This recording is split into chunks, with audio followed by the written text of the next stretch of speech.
Bonsoir. L'exploration pétrolière ne prend pas de vacances au Québec. De chemin Bien de au fer contraire, en fait, il y a dure deux depuis projets d'exploration depuis qui sont dimanche. bien amorcés, partis du puits de gaz numéro 3 près de Gaspé. Voilà, la pétrolière Junex a extrait 180 barils de pétrole en à peu près 24 heures. C'est un excellent résultat. Un groupe de manifestants, dont certains cagoulés, bloquent l'accès en ce moment à un puits pétrolier de la compagnie Junex à une vingtaine de kilomètres de Gaspé. J'ai choisi ce qui me pendra sans une goutte d'hésitation. C'est par la corde vocale qu'on m'accrochera au plafond. Elle sera cause de discorde, elle sera la corde de discose. Si elle est coupable, ma parole, ben que ce soit pour ce qu'elle ose. En 2002, Bernard Landry a créé la filiale pétrole et gaz chez Hydro-Québec pour faire de l'exploration et de la prospection pétrolière partout au Québec. Il a décidé d'investir 330 millions sur 10 ans. L'année d'après, en 2003, il y a eu des élections provinciales et c'est le Parti libéral qui a été élu avec Jean Charest qui lui a décidé de complètement revoir la stratégie mise en place par le Parti québécois. Et ça a abouti 5 ans plus tard, après la prospection de plusieurs régions du Québec, dont l'île d'Anticosti. On se rappelle, on a entendu parler du fameux vol du siècle, et dont aussi une partie de la Gaspésie. En 2007, la direction générale d'Hydro-Québec fait fermer la filière pétrole et gaz. Et comme par hasard, c'est juste après la démission d'André Caillé, qui avait été PDG d'Hydro-Québec pendant près de 10 ans. Puis avant Hydro-Québec, il était dirigeant de Gaz Métro. Et comme par hasard, après Hydro-Québec, il est devenu dans les dirigeants de Junex et de l'Association pétrolière et gazière du Québec. Et donc, en 2007, fermeture du pétrole et gaz. Et là, les têtes pensantes d'Hydro-Québec se retrouvent chez les 3 plus grandes compagnies pétrolières du Québec, donc Gaztem, Petrolia et Junex. Et, comme par hasard aussi, le Parti libéral décide de vendre notre sous-sol à 10 cents l'hectare aux compagnies pétrolières et minières. C'est ce qu'on appelle les claims. Ils ont décidé de vendre chaque claim à 10 cents et les compagnies ont racheté à peu près toute la superficie du Québec. Et si on prend juste la Gaspésie, Gaztem, Petrolia et Junex se sont partagés les territoires de la Gaspésie pour ce qui est de l'exploration et de l'exploitation pétrolière. Il faudrait pas se poser trop de questions, ça gêne les canailles. C'est pour ça qu'on dira pas oui pognon. Mangez la volaille et cessez donc de jouer du chaudron comme de la marmaille. La quasi-totalité de la Gaspésie est sous claim pétrolier. Donc, peu importe où on se trouve, on est soit sur un claim à Junex, un claim à Petrolia. Ils se sont partagés le monde à 10 cents par hectare. Donc, Junex se sentent tout à fait dans leur bon droit et dans les limites de la légalité d'aller forer là. Où nous, on a un problème avec ça, c'est qu'on n'a jamais été consulté, puis que la Gaspésie est en train de se transformer en État pétrolier sans notre consentement. Puis c'est bien déplaisant parce qu'on avait d'autres projets. On en a encore, puis c'est pas compatible. Il y a 80% de la superficie de la Gaspésie qui est sous permis d'exploration. Puis là-dessus, il y en a à peu près la moitié qui appartient à Junex. Fait qu'il y a 40% du territoire gaspésien en ce moment qui appartient à Junex.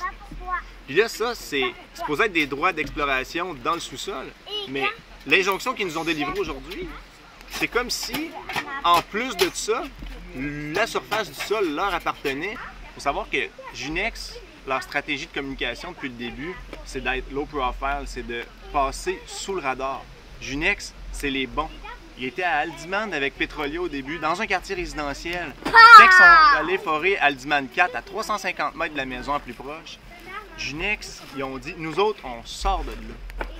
C'est mauvais pour notre réputation, on va jouer bon, on va aller forer à 20 km de la ville, 5000 dans le bois, où on dérangera à peu près personne. Okay? C'est comme ça que Junex s'est ramassé à avoir Galt ici en arrière comme leur projet principal. Ici, on est le long du chemin d'accès des puits de Galt qui appartiennent à Junex, qui a claimé à peu près la moitié de la Gaspésie. C'est le puits le plus avancé au Québec, prêt à rentrer en production. On a reçu un message comme quoi il y avait des gens qui avaient fait une barricade qui bloquait l'accès du site. des gens anonymes, on ne sait pas c'est qui. On a décidé d'établir un camp de support ici, qui est le camp de la rivière. Il y a quelques jours, il y a la police qui est venue démanteler la barricade. Pendant ce temps-là, nous, on est ici.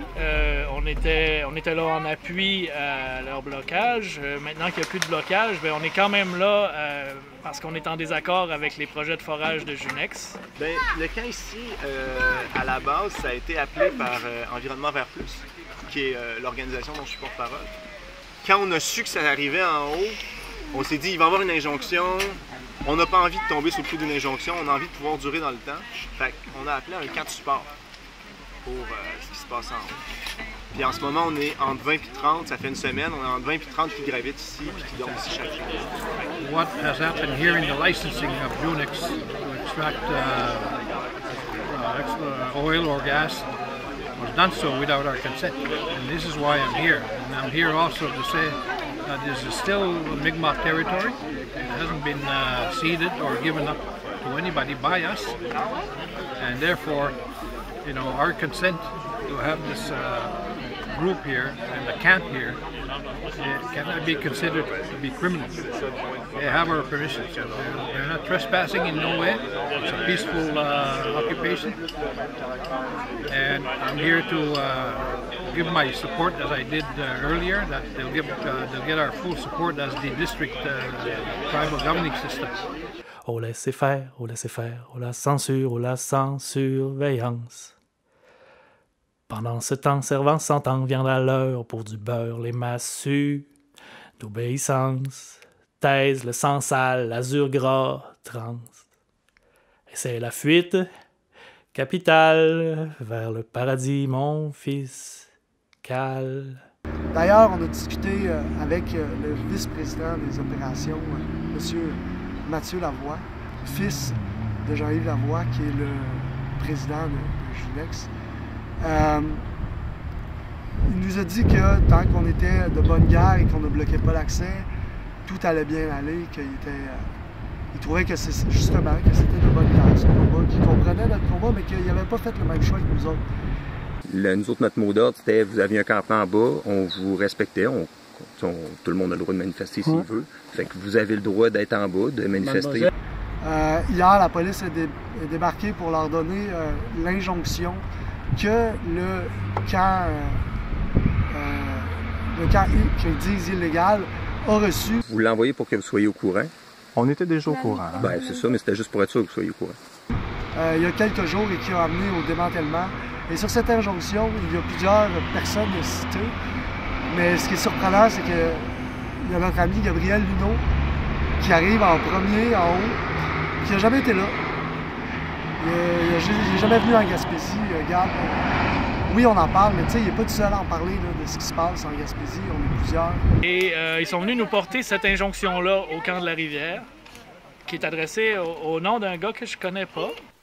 Moi, j'ai effectivement vu dans ma boîte de réception sur Facebook une version électronique de la demande d'injonction par l'avocat de la compagnie Junex. La demande d'injonction s'adresse précisément à moi et affirme Gabriel Luneau, sans domicile fixe et se trouvant actuellement sur le territoire non loti faisant partie du domaine de l'État dans la région de la Gaspésie sur le territoire non organisé de Gaspé. Au point 26, 3 groupes de manifestants distincts seraient impliqués, soit Mobile Resistance Unit dont le représentant serait un certain Gabriel Luneau. La page Facebook de Mobile Resistance Unit fait d'ailleurs état de leur mobilisation sur la superficie sous permis. 28. La présence de Gab Luneau sur les lieux, son implication dans cette occupation, ainsi que le fait qu'il soit actuellement sans domicile fixe est d'ailleurs largement documenté sur Facebook. La compagnie semble avoir fait des liens un peu douteux qui leur ont permis de venir à la conclusion que j'étais sur place. Désolé Junex, j'aurais bien aimé ça me faire arrêter pour avoir participé à quelque chose d'aussi honorable que cette action de protection de l'eau là, mais c'est pas le cas. J'ai-tu l'air en Gaspésie? Ouais. Quasiment, dans le fond. Mais ce lieu est plutôt Témiscouatin où réside mon très cher ami Sylvain. C'est pas compliqué. Je prends soin de lui, il prend soin de moi, je prends soin de moi, il prend soin de lui. Ça revient à protéger l'eau, vu qu'on est l'eau, tu sais. On est l'eau qui se défend elle-même de toutes les façons. Les cheveux revolent partout. Même les oiseaux sont calmes aujourd'hui parce qu'il y a trop de vent. Yeah! Saint-Louis! On a monté la montagne. Puis L'injonction demande de cesser de bloquer le trafic, mais on n'a jamais, nous, bloqué le trafic. Pendant toute la semaine, la police bloquait le trafic, empêchait les gens d'avoir accès à leur chalet. Nous, on est là au bord du chemin, on n'a rien bloqué pantoute. On est en terre publique, on a le droit de camper en terre publique. Je crois pas que je suis illégal d'être ici et j'ai l'intention d'y rester. Je vous rappelle qu'on est censé être dans un pays où la liberté d'expression et la liberté de presse sont reconnues. L'acceptabilité sociale du projet est vraiment pas là. Il y a vraiment énormément de monde qui se positionne contre les projets pétroliers en Gaspésie et partout au Québec. C'est un droit puis un devoir qu'on a d'informer les gens, les populations sur ces enjeux-là pour qu'on puisse être au courant puis se positionner, tout simplement. Donc, cette demande d'injonction-là, en plus de vouloir me priver de ce droit inné-là, atteint aussi directement ma réputation et ma liberté de me déplacer. Pour faire un résumé, l'entreprise Junex Incorporée fait des projets extractivistes qui menacent les réserves d'eau potable et l'entièreté des richesses du territoire avec l'argent des fonds publics, et ce, sans consulter les populations locales. Ils font tout pour que ça passe inaperçu, et le jour où il y a de l'opposition, ils font une demande d'injonction contre ceux qui s'affichent contre leur projet. Je sais bien que c'est pas directement à cause de ça, c'est parce qu'ils sont convaincus que je suis sur place, mais ça reste quand même qu'au final, ben, il y avait aussi intérêt à me viser moi puis à me la faire fermer parce que je fais quand même travailler l'opinion publique à ce sujet-là. Je dois vous dire, chère demanderesse, que même si j'avais été sur place, j'aurais aucunement à me sentir mal ou à devoir m'excuser ou à me sentir comme un criminel ou à vous donner raison. Parce que les criminels là-dedans, c'est certainement pas ceux et celles qui se tiennent debout et qui affirment leur droit inné en un environnement pur et en santé, autant pour eux que pour les générations à venir. La gang qui sont là-bas dans la montagne, ils ont rien des criminels, des hors-la-loi ou des éco-terroristes. Parce qu'ils obéissent à la loi naturelle, la seule et unique loi qui a jamais été valide ici, et qui passe avant n'importe quelle loi coloniale. C'est notre devoir de désobéir aux lois injustes, je veux dire. C'est en suivant aveuglément les règles puis la loi comme ça qu'on se ramasse à avoir des abus de pouvoir puis des états totalitaires, où c'est que les droits du peuple sont bafoués puis mis de côté pour assurer la prospérité des droits corporatifs. Comme en ce moment. Parce qu'on sait tous que tant il y a aussi longtemps que le PIB d'un pays est en santé, tout va bien. Combien ça coûte le goutte à goutte au terrain de golf de première classe? Combien ça coûte le goutte à goutte au fondeur de métal? Combien ça coûte le goutte à goutte au bidonville de Bhopal? Combien ça coûte le goutte à goutte aux fracturés de l'Utica? Combien ça coûte le goutte à goutte aux expériences de Petrolia? Combien ça coûte le goutte à goutte aux calcineurs de calcaire? Combien ça coûte le goutte à goutte dans l'eau aux genoux, dans une rivière où ce qu'on peut boire, on peut-tu vivre d'eau claire puis d'espoir? Nous, en fait, à Tache d'Huile, ça fait plusieurs années qu'on fait des démarches un peu partout à travers la Gaspésie, autour de la péninsule, pour, dans le fond, informer la population, les communautés autour des enjeux liés aux hydrocarbures, que ce soit les projets dans la baie des Chaleurs de transport ou de forage autour de Gaspé. On parle de Haldimand, Junex, Bourque. Donc évidemment, nous, on a envie aussi de réfléchir à des alternatives par rapport à ça. On pense qu'il est possible de créer d'autres façons de s'organiser. Puis c'est un peu aussi, le camp de la rivière est aussi un espace pour réfléchir à ces alternatives-là. On espère que ce sera fécond. Je voudrais sans la nommer lui rendre hommage. Jeune fleur du mois de mai aux fruits sauvages. Une plante bien plantée sur ses deux jambes, qui traîne en liberté au bon lui semble. C'est elle que l'on matraque, que l'on poursuit, que l'on traque. C'est elle qui se soulève, qui se ferait se mettre en rêve. C'est elle qu'on emprisonne, qu'on trahit, qu'on abandonne, qui nous donne envie de vivre, qui donne envie de la suivre jusqu'au bout, jusqu'au bout. We have to defend Mother Earth. If we don't act, we're just as guilty if we don't do anything. Ces projets-là ont des impacts majeurs sur les communautés.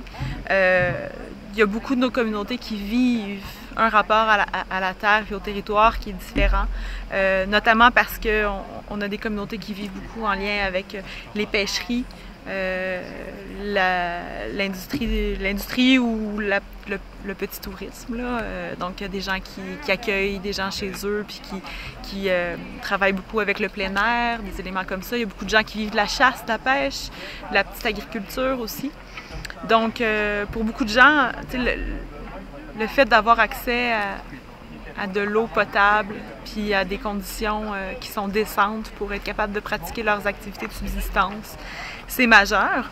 Puis là, on va commencer à fracturer à injecter des produits chimiques qui vont remonter à la surface et qui vont aller contaminer ces rivières-là, c'est une aberration complète. En Arabie Saoudite, ils nous trouveraient cave de faire ça, s'ils savaient. Non, mais papa parle pas de cette voix-là. Parle mieux comme ça. Là. Comme ça, plus gentil? OK, on va essayer ça. On a fait des analyses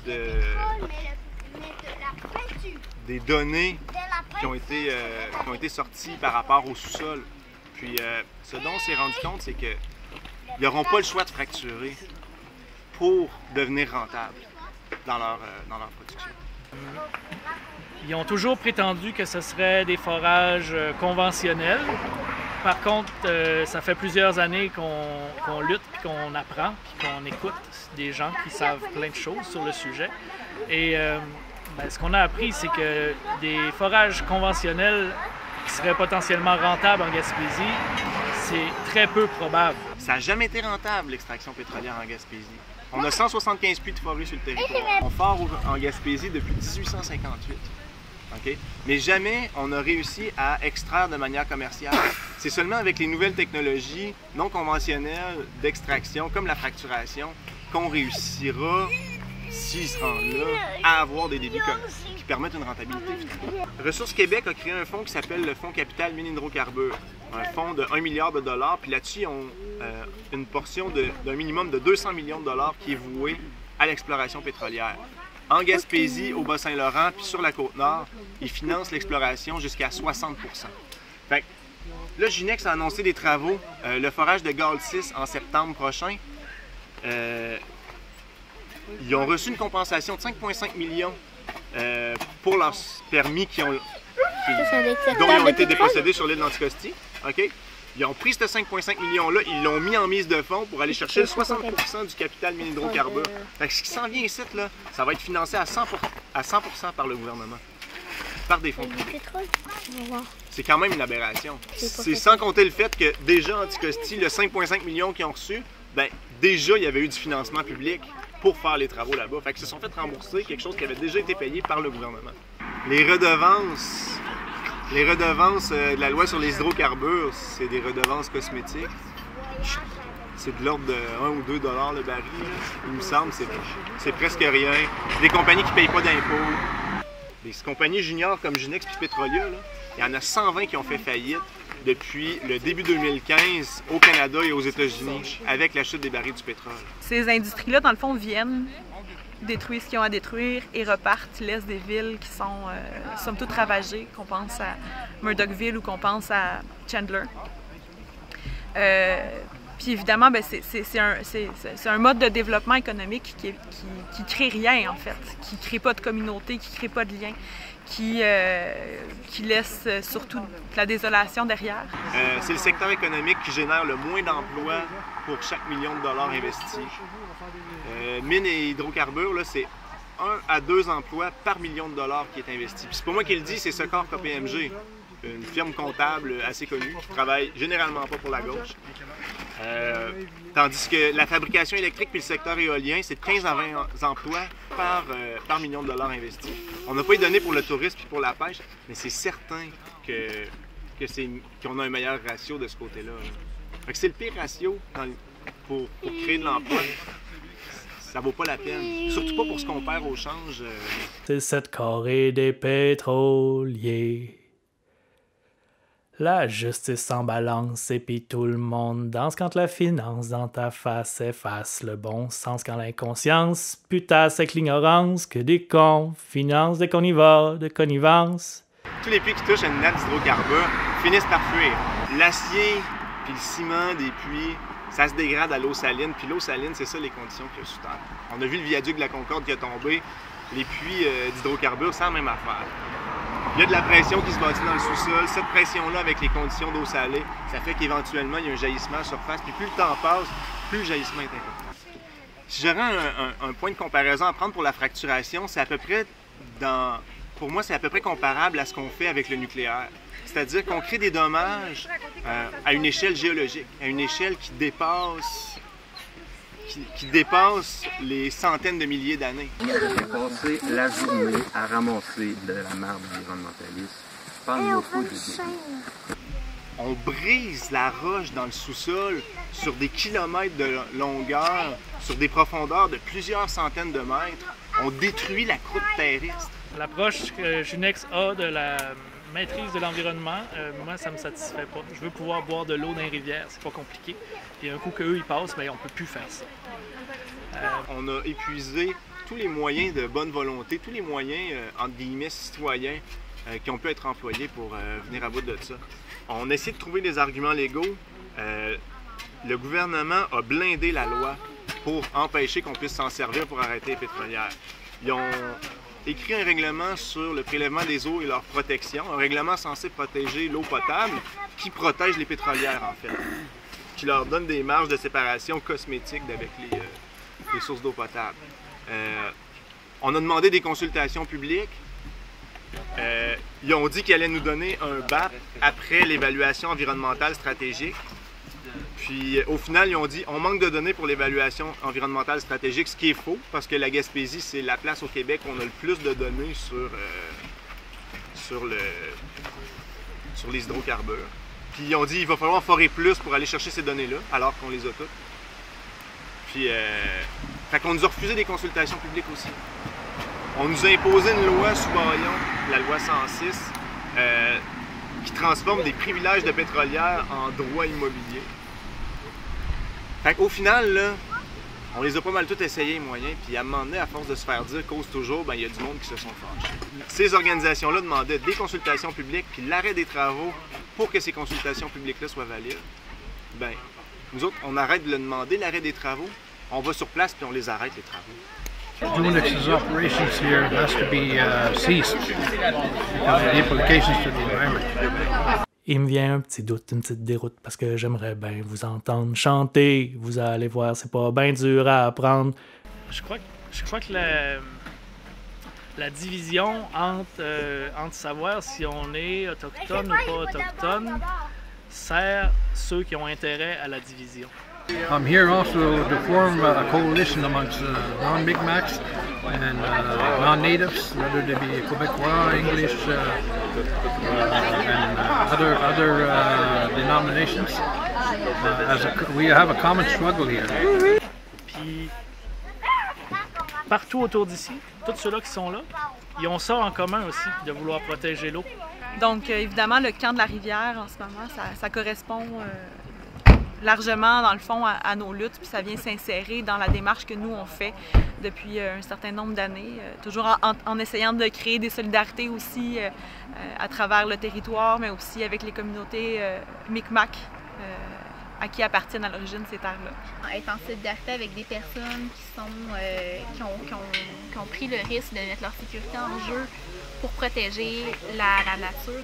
Le côté de détruire les ressources naturelles, justement, de tout le temps vouloir prendre sans retourner à la terre. L'année dernière, il y a eu Standing Rock, entre autres. Les Autochtones de Standing Rock aux États-Unis ont lancé l'appel de défendre l'eau. And now we are here uniting once again to support no fracking in 7th District. We've come as a delegation to support what's happening here with the defenders. We also have a friend of ours, our colleague Louis Jerome from Guescabegia, who's just been made part of our tribal council. He will represent his community, Guescabegia. So as I stated, we're here to support what's happening here, protest, the camp, and the blockade that happened last week. Basically to show the province of Quebec and Junex people that are here aren't trespassing. They have our permission as the still original title holders of our district territory. So we are hopeful that our assertion over our inherent territories through our inherent title, which means all of the resources and land beneath our feet, inherently belong to the Indigenous people of Mi'kma'ki. So we are here to align from one district to another to support our brothers and sisters, to say water is sacred, life is sacred, and we will do what it takes both legally and on the land in order to successfully get this company out and protect our inherent territories. Moi, mes ancêtres sont dans le coin depuis 1600 quelque. Les premiers qui sont arrivés, ce sont mes chums avec les Micmacs. Ils échangeaient des fils de famille comme ça. Je suis-tu Micmac? Je suis-tu métis? Je sais pas trop c'est quoi le sang qui coule dans mes veines, mais je suis ici parce que je veux protéger l'eau. Puis ceux qui étaient en haut, qui ont fait la barricade, c'était ça leur argument aussi. Ils voulaient protéger l'eau. Just the fact that water, water provides all life for everybody, every human being, and we need to defend that. If we don't, this may be an isolated, it looks like an isolated drilling operation, but it won't be because they have licenses throughout all the districts. So if we let this one go, it's going to just be a continuous exploration, drilling, fracking or whatever, oil extraction. We can't allow that. Puis moi, je vais collaborer avec tous ceux qui ont le même objectif, qui est de crisser les pétrolières dehors, s'il vous plaît. On a besoin de monde. On a besoin de beaucoup de monde, et on a besoin de monde longtemps, parce que c'est pas fini. Ça fait juste commencer. Donc, on est impliqués ici, puis on invite tout le monde à faire de même. Il y a plusieurs façons de nous soutenir dans notre démarche. Il y a quand même quelque chose d'important qui se passe ici, puis on a besoin de toutes les énergies possibles. On a créé une page Facebook à travers laquelle c'est assez facile de nous rejoindre. Il y a tous les jours des gens qui vont relever les messages et tout ça, les appuis. Ça fait vraiment du bien aussi de se faire dire simplement « je t'aime », d'une façon un peu métaphorique, là, mais de recevoir des appuis. Donc d'envoyer des messages, on répond assez rapidement là-dessus. On a une adresse courriel aussi, campdelarivière@gmail.com. Aussi, on invite les gens à l'action. Il y a beaucoup de choses qui sont liées aux hydrocarbures qui ne se passent pas en Gaspésie, qu'on pense aux assemblées des actionnaires, il y a plusieurs sièges de ministères qui sont dans les villes. Vous pouvez écrire aux ministres, vous pouvez écrire à la compagnie, vous pouvez écrire à vos députés. Je pense que ça ne sera jamais perdu. Par ailleurs, il y a beaucoup d'actions aussi directes qui peuvent se faire en ce sens-là à Québec, à Montréal. Donc, on vous invite à être solidaires à ce niveau-là. Puis, bien évidemment, toutes les contributions en argent, en nourriture et en matériel seront appréciées et vont pouvoir continuer à faire vivre le camp de la rivière. Ici, dans le fond, on est à peu près à 20 km de Gaspé. Donc, entre Murdochville et Gaspé, sur la route 198. On est sur le bord de la majestueuse rivière York, d'où le nom, le camp de la rivière. On est vraiment sur des terres publiques, donc c'est ouvert à tous. C'est un camp qui est légal et qui est ouvert à tous. Puis on est assez bien indiqué sur le bord de la route, c'est difficile de nous manquer. Puis fait que vous pouvez venir nous voir aussi, nous visiter. On est bien accueillants. Dans les prochaines semaines, on va organiser différentes activités là, de sensibilisation, de rencontres avec la population sur le campement, mais aussi à Murdochville, à Gaspé. Donc ça, c'est déjà quelque chose d'intéressant. Mais on invite aussi des gens qui auraient envie de faire des collaborations, que ce soit artistiques, politiques, des conférences, des pièces de théâtre, à nous contacter pour faire partie, dans le fond, du mouvement, puis venir participer à l'animation du camp. Puis il y a de la relève qui s'en vient, puis on n'arrêtera pas ça demain matin.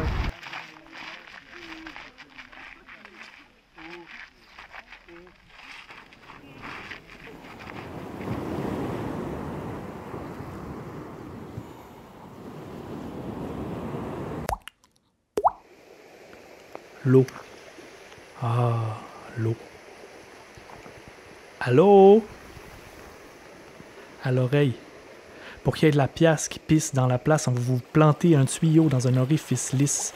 Un petit effort, il faut confort fort, il faut que le confort, faut faire avec, tu sais, qui dit, le mec, comme un Mac qui flaire les copecs. Ça passe à travers, par en arrière, on n'est pas dupe du truc, on voit clair. Il faut tout ce qu'il faut, même si c'est pas beau. Sacrifier les régions pour mousser la ville, on nous enfile, nous défie, nous défait, nous refile la mort, puis on fait du fric fou, puis on fait du flou, facile. On veut que je me fie, je me méfie, je me défile. Je sais que le faux file à plat ventre, à terre, à contresens du bon sens, avancer en arrière. Il nous mène même pas subtil, ouais, le faux nous mène en gros bateau à promoteur qui flotte sur l'eau comme une tache d'huile vers sa destination, l'obstination d'une nation inutile qui veut encore faire une révolution tranquille. quitte à crever l'Anticosti, la Gaspésie et les îles, les tripes à l'air, à l'envers, le sang, le foie, la bile, un laboratoire de cobayes affamés et dociles où les fous font la file pour remplir la carte de débiles. On a toujours peu ou prou les bas criblés de trous, disait un Georges Brassens du Sens. Je mettrai mon point final sur la table du banquet des affranchis où s'empilent les assiettes replètes. Je ne ferai pas le service pour manger des miettes, j'aime mieux cracher dans leur soupe louche que dans l'eau douce de la source à la course pour la bourse et la vie.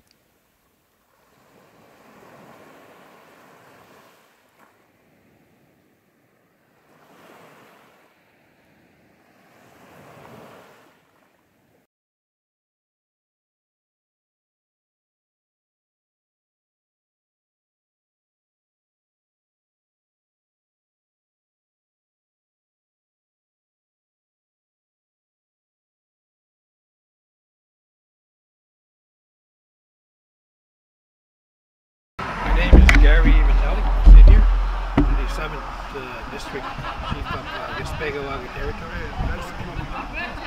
I'm here with my colleague Suzanne Batlis.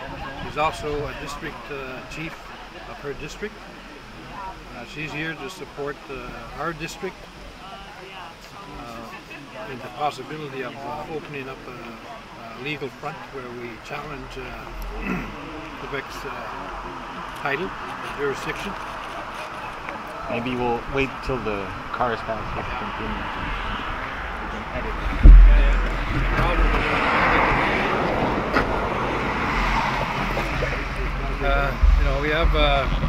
we've come as a delegation to support what's happening here with the defenders of our traditional territory and waters, wildlife. We also have a friend of ours, our colleague Louis Jerome from Gaspé-Guaga, who's just been made part of our tribal council.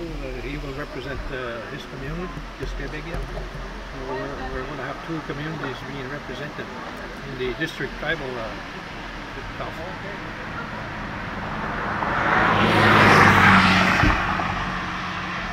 So as I stated, we're here to support what's happening here, protest, the camp, and the blockade that happened last week. Basically to show the province of Quebec and Junex, people that are here aren't trespassing. They have our permission as the still original title holders of our district territory. And as I said, Suzanne is here to support our district, because when we have problems like this in regards to oil and gas, we support our districts, we support each other. And I'll let Suzanne speak for her district, that's the supporting district. My name is Suzanne Patlis. I'm from Unama'ki, and we have already successfully defeated a fracking company called Petroworth Resources in our territory, where we asserted our title over our inherent territory because it is unceded, unsurrendered territory, and it is stolen by the province and by the federal government. And we were able to successfully chase them out, and we also supported our brothers and sisters in Elsipogtog during the SWN protests and blockades that happened during 2013, and we were able to successfully get rid of SWN Resources, which are a multi-billion-dollar oil and gas company. And now we are here uniting once again to support no fracking in 7th District. So we are hopeful that our assertion over our inherent territories through our inherent title, which means all of the resources and land beneath our feet, inherently belong to the Indigenous people of Mi'kma'ki. So we are here to align from one district to another to support our brothers and sisters, to say water is sacred, life is sacred, and we will do what it takes both legally and on the land in order to successfully get this company out and protect our inherent territories.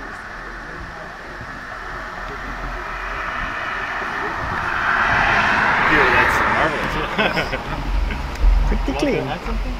No, they did. Good job. They did a good job.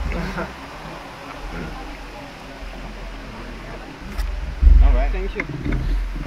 Okay, so we could begin on the working on the coalition draft. Yeah. We can do that. Yeah. Do it? Yeah. He's like, Okay. yeah. Maybe we can sit at the end of the table where Yeah, it's, maybe good.